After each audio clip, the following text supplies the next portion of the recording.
Welcome to the explanation of the game Menhirs dans le Brouillard. Menhirs, the big stones, dans le Brouillard, the fog. On the back of the box you'll see the game summarized in 3 sentences. I'll talk you through them. First, build up the board randomly. I've already done that, placing the stones and the forest tiles randomly in the board. Second, cover all the stones with folk and place the remaining folk tiles. Well, there's 7 menhirs, so we can place them quite quickly, cover them quite quickly. It's also good to take a beat to memorize where they are, which is quite challenging with 7 menhirs. And then we place the remaining folk tiles. Well, there's 4 left, 2 for me, 2 for my opponent. We take turns. I've got no idea what this game is about, so I just place something randomly. Here, my opponent does this, I'm doing that, and he or she does this. And the third and final sentence. We each take turns in moving the folk, and the first one to clear all the stones wins. That's all, the game in 3 sentences. Now, the rules for moving. The rules for moving are on the upper left side of the board, in English. And there's 4 rules. The first one, you always have to move a cluster as a whole. The small single ones we also call clusters. And you have to say out loud what move you're gonna make before you make it. Why do we have to say it out loud? Well, otherwise we might get this situation where someone says, I'm moving this one here. Oh, it's a menhir. No, I want to move it there. Well, you will avoid these kind of situations where it's not clear where someone's moving.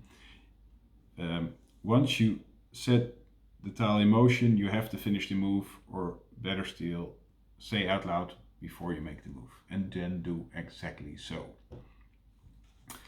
This was the move I made. Second rule, you can never undo your opponent's move by moving the exact same cluster back to the exact same position. So my opponent could not do this. Actually, he or she could not do that to begin with, because now it's a cluster of 2, so now he or she has to move the whole thing. This is allowed, because it's not the exact same cluster. The third rule, you can never leave the hexagon part of the board with the folk tiles.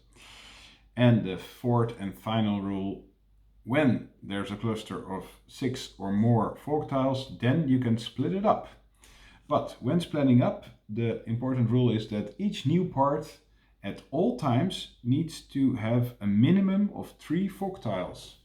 So this move would be allowed, for instance. This would not be allowed. You could say at the end it's connected again, true, but it needs to be 3 at all times, also during the move. So for now we'll do this. These were all the rules for moving. I hope that's clear so far. 2 more things. There's these 3 funny tiles in the box as well. What are they? Well, this is the round marker, and we advise you to use it.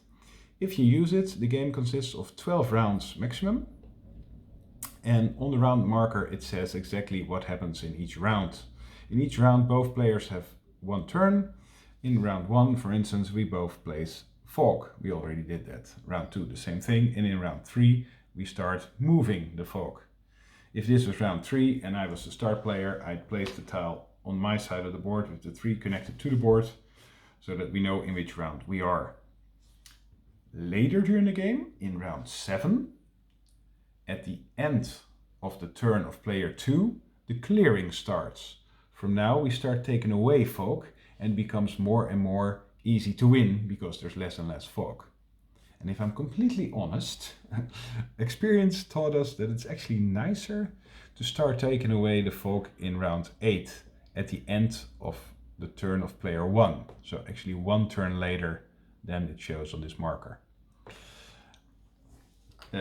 One important thing about taking away the folk, you can never take away a folk tile that uncovers the last menhir. That would be too easy. It's all about uncovering the stones by moving, not by taking away. And finally, the point markers. These you don't have to use, because when someone won, he won, right? But you can. And for instance, when you want to play best of 3, you can note the score of the win. If someone wins before the clearing, when all the folk tiles are still in the game, then you score 11 points. The score is determined by the amount of folk tiles still in the game. So winning before the clearing gets you 11 points. This is all the rules and explanation. I hope you have a lot of fun playing Menhirs dans le Brouillard.